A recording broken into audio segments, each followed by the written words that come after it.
Yo, what is up guys, Ghost here, and today we're talking about Battlefield 6, or whatever the next Battlefield game is going to be called, and it looks like it may have a bright future.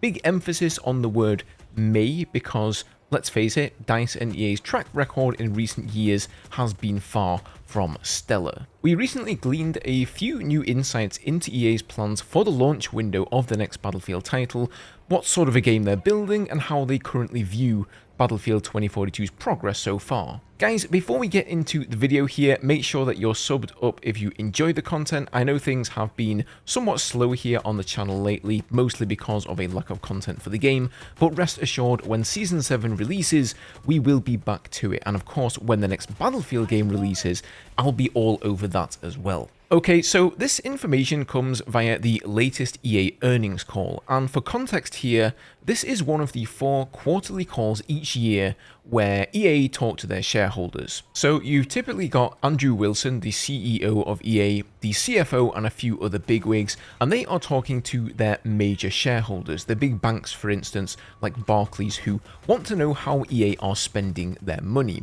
So a lot of what they say during this call is financial jargon, mostly aimed at explaining how EA plan to make a load of money, which, we don't really care that much about as players, but there are nevertheless a few interesting things that they had to say. So Stuart Canfield, he is the CFO, or the Chief Financial Officer, he had this to say: "Looking beyond fiscal year 2025 over the next couple of years, we expect our net bookings growth to accelerate, bolstered by our portfolio of industry-leading IP, compounding growth within our core sports franchises, new content, and engaging experiences across our massive online communities, and iconic new releases like Battlefield, Sims, and other in-development titles, providing the inflection point that fuels net bookings growth and increases underlying profitability."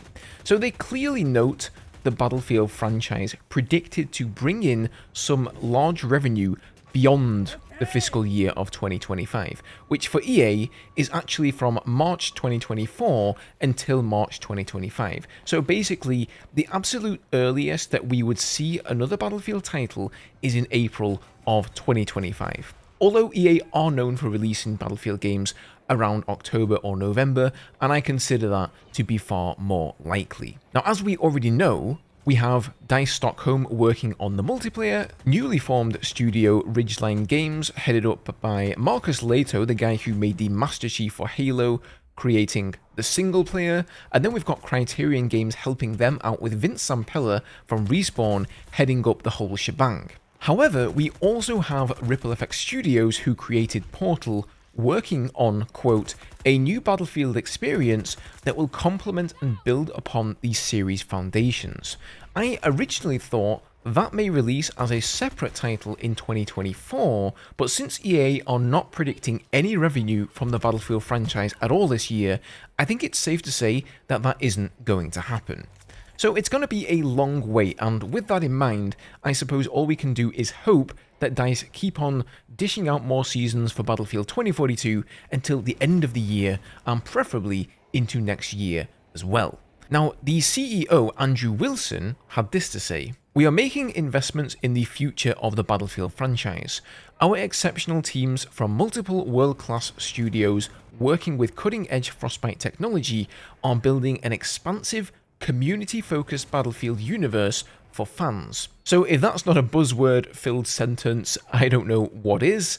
A Battlefield universe for the fans, he says. Well, I still remember when they said Battlefield 2042 was a love letter to games like Battlefield 3 and 4, and let me tell you, it was anything but that. So I would take whatever Mr. Wilson has to say with a large grain of salt. However, it is interesting that he mentions cutting-edge Frostbite technology. We have recently seen that the Frostbite logo was updated, which makes me presume there's been some kind of upgrade to the system that they wanted to celebrate there. The Frostbite engine has long since stopped naming its various iterations by number, and so we really never know just how many upgrades there have been when a new Battlefield game releases, but it sounds like there could be quite a few here for the next game, hopefully upgrades that include destruction. Now, he also said it would be a community-focused Battlefield universe. I would say, as far as community features go, Battlefield 2042 has the worst assortment of any of the previous titles. There's no server browser, there are no platoons, you couldn't even talk to people on the enemy team when the game first released, and there was no VoIP. In fact, the only community feature that Battlefield 2042 has is Portal, which has been mostly deserted entirely by DICE and only really remains as a place to farm XP. So here's hoping that Andrew is a man of his word. Now, according to David Serland, aka Tigger, who is lead producer on the next game and is most known for vastly improving Battlefield 4 with the CTE initiative, when asked how production on the next game was going, he said all is well on the home front. And I have to say, I do trust David. I think most people would agree that he's done great things for the Battlefield franchise, and it certainly filled me with a newfound sense of optimism to see him return to DICE to work on the next game. The question is, will EA let them cook? And well, I guess since they're giving them until 2025 at the earliest, the answer surprisingly seems to be yes. Now that being said, just because they have the time to create a great game, in fact the longest period of time that we've seen between Battlefield games ever, I believe, that still doesn't mean that it's going to be a good game. And as always, I would strongly urge you to wait until you've at least tried the beta before pre-ordering, if you do pre-order at all. Now, they also commented on the current state of Battlefield 2042, saying, "Our team is working hard to deliver for the community with increasingly engaging live services like the recent announcement of Battlefield 2042 Season 7 with new maps, weekly missions, and much more."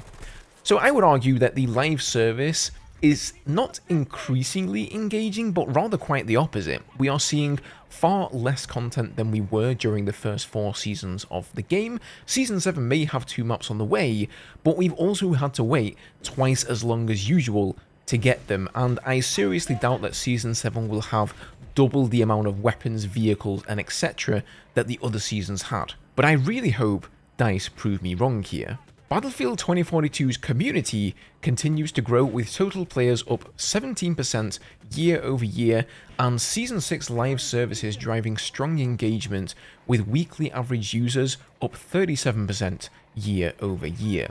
So whilst that is true, if you compare the average player numbers in 2023 to 2022, the player numbers right now on Steam are actually at the same level that they were pre-Season 6 when Redux was happening.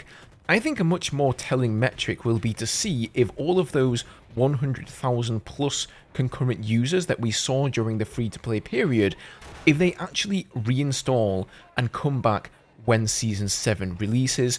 I reckon that we'll get a fairly solid 50,000 concurrent player base, hopefully more though, and not less. So there you go guys, that is how the future of Battlefield is looking right now. Definitely bittersweet news, I think. On the one hand, I am really glad that EA are apparently giving DICE the time that they need to make a really great Battlefield game. I honestly don't care how long I have to wait if they can just guarantee that it's going to be an absolute banger.